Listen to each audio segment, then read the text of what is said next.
Buenas, Che. Bom dia. Hoje é dia 1º de agosto de 2022. Hoje eu vou estar fazendo esse bate-papo num formato meio que de live, mas está sendo gravado ainda, porque eu não me sinto ainda confortável de fazer uma transmissão ao vivo, né? Eu estou aprendendo esse negócio de YouTube, de internet. Eu nunca fui muito dado a essas tecnologias, é uma falha que eu tenho, né? E então eu estou aprendendo a fazer esse tipo de coisa, mas eu resolvi dedicar as minhas segundas-feiras para tentar produzir algum conteúdo, algum material e divulgar na internet as minhas ideias e a minha forma de ver o mundo. Aí você pode se perguntar, tá, mas mais um youtuber, mais um cara na internet, mais um cara fazendo vídeo? Realmente é verdade, é mais um cara fazendo vídeo, é mais um youtuber fazendo vídeo, né? Óbvio que eu não sou um youtuber, né? Mas é mais um cara tentando levar a sua voz a mais pessoas, né? Sair um pouquinho do pequeno ciclo do qual eu convivo, né? E tentar fazer com que a minha voz chegue a mais gente, né? A minha forma de ver o mundo. Que pode ser que dentre essas pessoas que vão me ouvir, alguém possa começar a desenvolver uma outra forma de raciocínio e possa ver assim, opa, peraí, isso aí que ele está falando tem razão, não tem razão. E a gente vai, né, ao longo desse processo amadurecendo e debatendo vários assuntos, né? Mas por que eu resolvi começar a fazer vídeos na internet? Por que eu resolvi começar a levar a minha voz a mais pessoas? É porque tem muita coisa que eu vejo no dia a dia que me incomoda. Muita coisa que me incomoda, muita coisa que me perturba. Só que eu vejo que as pessoas muitas vezes que trazem a sua visão de mundo, e muito boas, tem muita gente boa por aí mesmo, do qual eu não chego nem aos pés de muita gente boa, só que todos eles, a maioria deles, com pouquíssima exceção, eles estão mais uma visão olhando de cima para baixo, né? E eu quero trazer uma visão olhando de baixo para cima, entendeu? E por que eu vou trazer uma visão olhando de baixo para cima? É exatamente isso que você vai ver agora, que vai ser o título, que é o título desse vídeo, né? A relação de Lula e a pobreza. Lula realmente tirou os pobres da pobreza? É esse o conteúdo do vídeo que eu quero trazer hoje, mas com uma visão de baixo para cima. E por que eu falo uma visão de baixo para cima? A esquerda tem mania de dizer, né, e de exigir lugar de fala, né? Se tu for falar de mulher, tu tem que ser mulher. Se tu for falar de homossexual, tem que ser homossexual. Se for falar de negro, tem que ser negro. Se for falar de artista, tem que ser artista, entendeu? A esquerda exige um cartão de visita, exige um lugar de fala. Eu tô pouco me lixando porque a esquerda exige, mas neste caso eu faço questão de também exigir o meu lugar de fala, porque eu sou um profissional autônomo, eu sou um eletricista, eu trabalho na construção civil e eu sou pobre. Eu sou da classe baixa desse país. Então eu tenho o meu lugar de fala. E todos os meus vídeos que eu vou produzir, eu não vou estar dando esse cartão de visita aqui, tá, gente?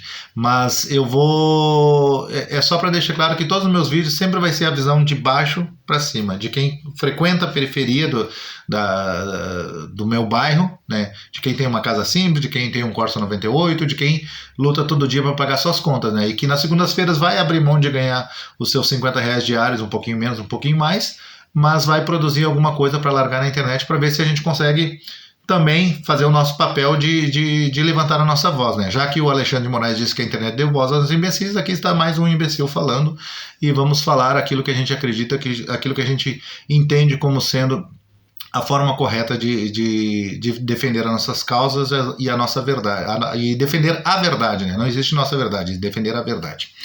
Então, a primeira coisa que eu quero desfazer aí é essa relação Lula e a pobreza. Lula tirou realmente as pessoas da pobreza? Eu me lembro como se fosse hoje, por volta lá de 2012, se eu não me engano, que o meu filho mais velho, na época ele tinha 11 anos de idade, hoje ele está com 30 anos, vai fazer 31, me lembro que ele veio para nós e disse assim, pai, eu estava limpando o meu pátio aqui em casa, e ele disse assim, pai, nós passamos para a classe média. Ele bem faceiro, ele nem sabia o que era, mas ele estava faceiro com aquilo ali, que nós tínhamos passado para a classe média. E aí eu perguntei, como assim? Já o vô disse que a gente passou para a classe média que deu no jornal. Eu disse, que legal, né? Aí eu fui conversando com meu sogro e ele disse, não, agora nós somos classe média. Porque quem tem isso é classe média. Aí eu fui observar, porque antigamente tu tinha classe A, B, C, D e E, assim ia indo até lá, né? E de repente, de uma hora para outra, eu passei para classe média. Só que, porém, a minha condição financeira não melhorou nada. Não melhorou nada. E aí eu pergunto, poxa, como é que eu passo a classe média tendo as mesmas contas para pagar, tendo o meu poder de compra sendo o mesmo, não tendo melhorado um centavo, não tendo ganhado aumento de salário, não tendo ganhado promoção, ou seja, do nada eu simplesmente deixo de ser pobre e passo a classe média. Quando você escutar essa ideia de que Lula tirou das pessoas da pobreza, na verdade o que o Lula fez foi manipular, ou vou ser um pouquinho bondoso com ele, o que os governos do PT fizeram foi uma reconfiguração dos critérios que fazem com que se tu seja pobre ou que tu seja classe média. E dentro dessa reconfiguração dos critérios, eles incluíram até mesmo quem ganhava Bolsa Família passou a ser classe média. Aí eu te pergunto, como que alguém que depende da ajuda do Estado, e eu não estou dizendo que isso está errado, eu posso entrar nesse assunto uma outra ocasião, mas como que alguém que depende da ajuda do Estado pode ser considerado classe média e não pobre? Eu não sou contra a existência desses assistencialismos, Bolsa Família, eu nunca peguei, nunca precisei, graças a Deus. Como dizem aqui no Rio Grande do Sul, se tu é são de lombo e tem condição de trabalhar, vai à luta, né? Então eu, como um cara são de lombo, que sempre fui, eu sempre trabalhei e sempre ganhei meu pão. Às custas de uma enxada, eu criei meus filhos, entendeu? Então, como dizia o Sérgio Reis na música lá, né?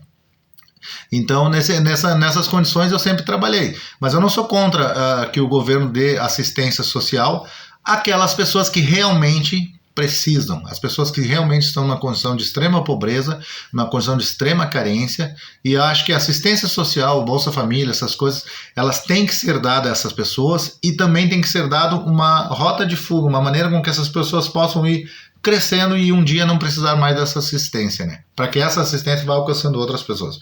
Então, assim, ó, o Lula, ele nunca erradicou a pobreza, ele nunca tirou as pessoas da pobreza. O que ele fez foi essa manipulação de dados, e essa manipulação de dados, de reconfiguração de critérios, foi com que fez com que as pessoas deixassem de ser pobres e passassem à classe média. Então, toda vez que você escutar o termo Lula tirou milhões da pobreza, mentira.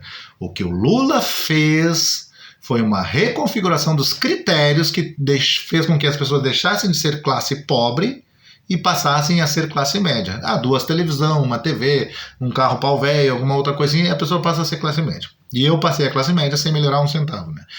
Aliás, existe até se tu der um Google, tu vai achar reportagens desse período de 2012 do Marco Antônio Villa e do Reinaldo Azevedo, vai achar na Veja, no Estadão, na época que eles ainda batiam no PT, vai achar a reportagem deles falando da malandragem do PT para tirar as pessoas da pobreza. É bastante interessante, vale a pena dar um Google lá e dar uma lida nessas duas matérias.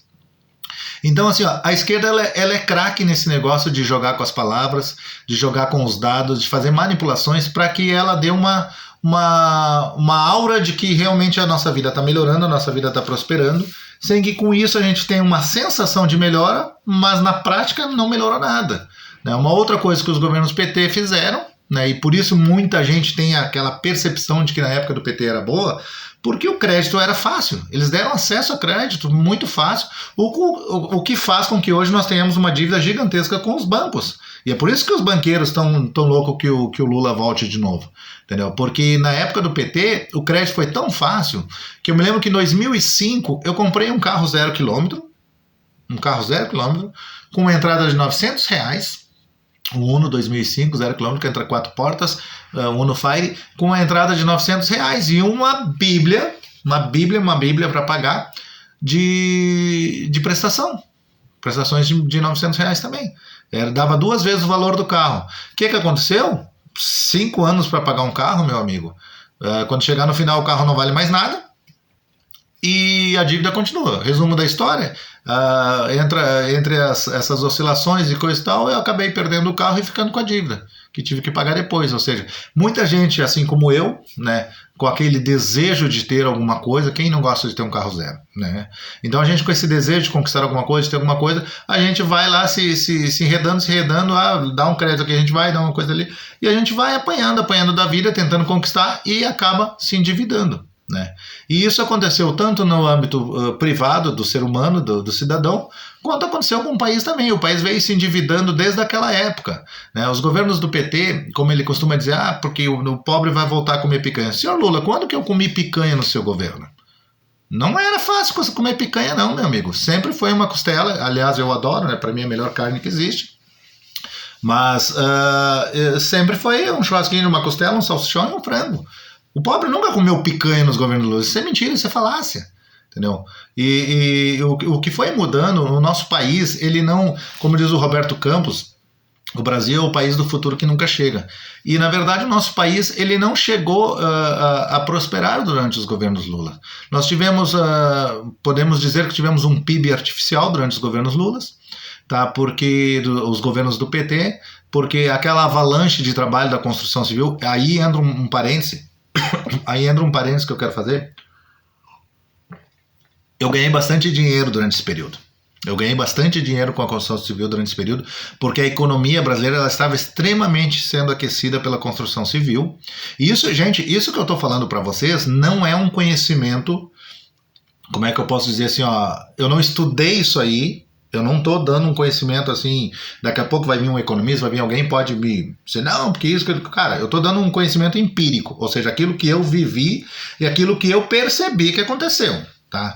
Se eu estiver certo ou errado, a gente pode discutir isso aí, mas é a minha forma de ver o mundo dessa época, de fazer uma releitura desse período do governo do PT. Então o que aconteceu? Houve aquele aquecimento da construção civil muito forte, tá? Por quê?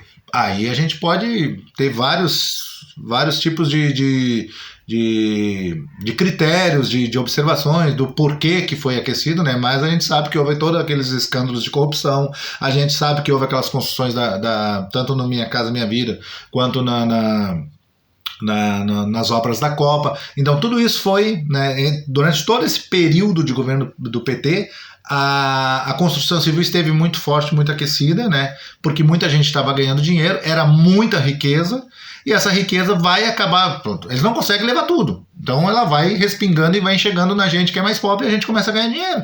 E a gente, quando está trabalhando, quando a gente está ganhando dinheiro, gente, vocês precisam entender uma coisa, quando a gente está ganhando dinheiro, quando a gente está trabalhando e tem bastante dinheiro, bastante modo de dizer, né? Mas quando tá entrando bastante serviço que o cara te liga, ô Paulo, preciso que tu faça uma coisa no mercado, cara, não vai dar porque eu já tô com o serviço.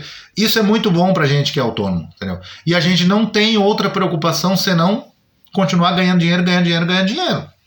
Aí, se um consegue administrar, outro não consegue, isso é uma outra conversa. Mas a gente gosta disso, a gente gosta dessa época. E aí dá aquela bonança, né? A gente consegue fazer um churrasquinho no final de semana, consegue tomar uma cervejinha, coisa e tal. Só que a gente não percebeu, durante esse período, as custas de que nós estávamos ganhando dinheiro. Nós estávamos ganhando dinheiro de uma forma legítima, mas por uma economia que estava sendo administrada de forma artificial. Eu vou dar um outro exemplo aqui. Esse tempo eu fiz uma pesquisa rápida ali, e eu fiquei surpreso de saber que durante os governos do PT, a gasolina ela aumentou 42 centavos só. Durante os governos, 13 anos de governo do PT, teve um aumento de 42 centavos. Aí eu pergunto o seguinte, é certo isso? Entendeu? O que aconteceu logo depois da queda da Dilma? Veio o Michel Temer ali e teve aquela greve dos caminhoneiros, que a gasolina deu aquele disparo lá em cima. Por que ela disparou? Porque eles soltaram o preço. Quando um governo segura os preços de forma artificial, cedo ou tarde essa conta vai estourar, e a gente vai pagar essa conta. E foi o que aconteceu no governo Temer e o que estava acontecendo agora de novo. A gente está pagando a conta, além das roubalheiras que aconteceram na Petrobras, além das refinarias que eram para ter sido criadas e não criaram, além do dinheiro mandado para fora, além de tudo isso, ainda houve essa forma artificial que o governo fez para segurar o preço dos combustíveis. Essa foi a administração do PT. Essa foi a administração que ele disse que a gente costuma olhar e dizer, mas no tempo do Lula era bom. Entendeu? Então, o que aconteceu? Vou dar um exemplo bem prático aqui para vocês. Para quem não entende um pouco dessa... Não se dá o trabalho, eu também não sou entendido nessa área, mas vou dar um exemplo bem básico aqui. Ó. Vamos supor que eu produzo tijolo, certo? Eu produzo tijolo. Vou pegar um exemplo aqui da construção civil minha. A commodity, entre aspas, do meu tijolo seria a argila, certo? Seria a argila. Essa seria a commodity, é isso que é chamado de commodity no Brasil, é a matéria bruta ali, né? Então o Brasil tem, por exemplo, o ferro, tem o petróleo, tem a agricultura, são as commodities do Brasil. Então eu pego lá a argila como commodities, vamos botar esse exemplo aqui, e eu extraio a argila da terra, e eu preciso fabricar tijolos para vender. Só que eu não tenho olarias o suficiente para fabricar tijolos. Eu não tenho olaria suficiente para fabricar tijolos. Então o que eu preciso fazer? Eu preciso pegar e mandar uma parte da minha argila para fora do Brasil. Eu vou mandar aqui para a Argentina, para o Uruguai. e eles lá vão produzir tijolos para mim e vão me vender de volta. Só que eles lá são regulados lá, quando o câmbio internacional, são regulados pelo dólar. Então vai subindo o preço das coisas e eles me vendem o tijolo hoje, eles me vendem o tijolo a 10 centavos, amanhã sobe o preço, eles vão me vender o tijolo a 20 centavos, 30 centavos, e eu, naturalmente, o que eu deveria fazer? Eu deveria repassar esse aumento deles do exterior, porque como eu não produzo tudo aqui no meu país, eu deveria repassar esse preço para o tijolo. Mas eu, como um bom governo de esquerda, o que eu faço? Eu seguro o preço aqui. Então o que eu estou fazendo? Eu estou mandando a minha argila, como eu não consigo produzir todo o tijolo no Brasil, eu mando a minha argila uma parte para fora do Brasil, lá o preço sobe, aí eu compro de volta o produto, a argila em forma de tijolo já, e eu faço esse tijolo ficar no preço do Brasil. Eu não repasso aquele aumento deles, eu seguro artificialmente. O que vai acontecer? Cedo ou tarde isso vai dar problema, cedo ou tarde isso vai quebrar. E quando eu soltar esse preço, o que vai acontecer com o tijolo, que estava ali a 10 centavos a unidade, vai passar a R$5. Ele vai crescer, entendeu? Porque eu vou precisar cedo ou tarde. Quando vir alguém com capacidade de economia que enxerga o mercado o mercado de uma forma correta, ele vai dizer assim, isso não está certo, como é que tu está vendendo o produto, tu está mandando a argila para lá, tá comprando de volta e vendendo mais barato. Isso não tem lógica, não tem sentido. E foi isso que os governos PT fizeram durante 13 anos com os combustíveis. Eles mandavam o petróleo para fora, o petróleo era refinado e voltava, e eles vendiam ao preço brasileiro aqui, segurando. Quando teve o governo Temer, teve que soltar isso aí e o preço, bum, entendeu? Então, tudo isso aí, todas essas coisas, por que eu estou trazendo, parece um pouco misturados os assuntos, mas é para mostrar a forma como a esquerda administra as coisas. É a base de manipulação de dados, de mudanças de critérios e de economia artificial. Entendeu? Há pouco tempo atrás, aí no 2019, nós tivemos um PIB brasileiro que ele cresceu graças ao PIB não fomentado pelo serviço público, não fomentado pela máquina estatal, mas fomentado pela iniciativa privada. Que esse é o PIB, na minha humilde forma de ver, o PIB saudável de um país. Quando ele aumenta através da iniciativa privada, através das empresas que estão gerando emprego, através das pessoas que estão consumindo as coisas de forma natural, de forma mais centrada, né? A gente pode entrar numa outra ocasião falar sobre essa relação de juros que fez com que segurasse os preços, que o consumo no Brasil diminuísse um pouco, entendeu? Porque as pessoas não entendem. Gente, o pobre ele não entende as coisas. Muitas vezes eu falo, pô, eu sou pobre, e eu muitas vezes eu não entendi. Eu comecei a estudar, eu comecei a pesquisar, eu comecei a aprender, eu comecei a ler bastante. Eu sempre li muito, sempre gostei muito de ler. Mas eu comecei a mudar a minha forma de leitura, comecei a ler outras coisas um pouco mais que refletiam mais no meu dia a dia, né? Então, quando eu comecei a ler, comecei a estudar, comecei a ver outras coisas, tu lê um Hélio Beltrão, tu lê um Roberto Campos, né, o Rodrigo Constantino, com outros caras, tu vai lendo, tu vai escutando, tu vai ouvindo, tu vai, né, a loirinha, aquela Barreto lá, não me lembro, acho que é Flávia Barreto, acho que é. Então tu vai ouvindo essas pessoas e tu vai começando a entender. E aí tu traz o pensamento dessas pessoas para a tua realidade e tu começa a fazer uma releitura do passado. Então para mim já não dá mais certo esse discurso de que o Lula tirou milhões da pobreza. Entendeu? Porque o Lula fez essa manipulação de dados, onde tu passou de classe pobre para classe média sem melhorar um centavo da tua vida. O Lula fez aquele aquecimento da economia de uma forma artificial e muito interesseira, e ainda por cima eles pegaram e fizeram esse endividamento da gente com a facilitação das coisas, né? E aí eu posso entrar num outro tema que também vamos deixar para um outro assunto, que é sobre a educação. Várias facilitações que os governos Lula foram fazendo, facilitações que fizeram com que o nosso país caísse. E hoje as pessoas estão endividadas, hoje as pessoas estão passando crise, mas tem muita gente sentindo saudade desse período, porque não entende a diferença entre tu ter um governo populista que faz as coisas acontecer na marra para gerar manchete de jornal e gerar uma sensação de bem-estar que não perdura por muito tempo.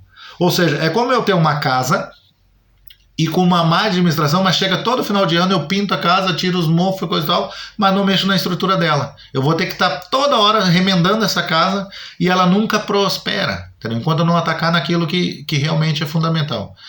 E o que ainda está acontecendo atualmente neste governo é exatamente o contrário disso. Ele está trabalhando nas estruturas desse país.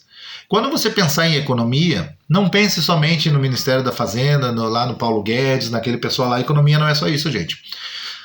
Todo o trabalho que o Tarcísio Gomes de Freitas fez na malha ferroviária, fazendo com que a produção começasse a ter mais benefícios, mais agilidade para escoar, entendeu? Todo esse trabalho que está sendo feito no processo de cabotagem, malha ferroviária, transporte nas rodovias, tudo isso vai impactar na economia bem logo. Não vai demorar muito para impactar isso aí na economia. Por isso que, gente, aqui eu quero fazer um parênteses. Tenhamos um pouquinho de paciência para colher os frutos certos. O Brasil está trabalhando na estrutura.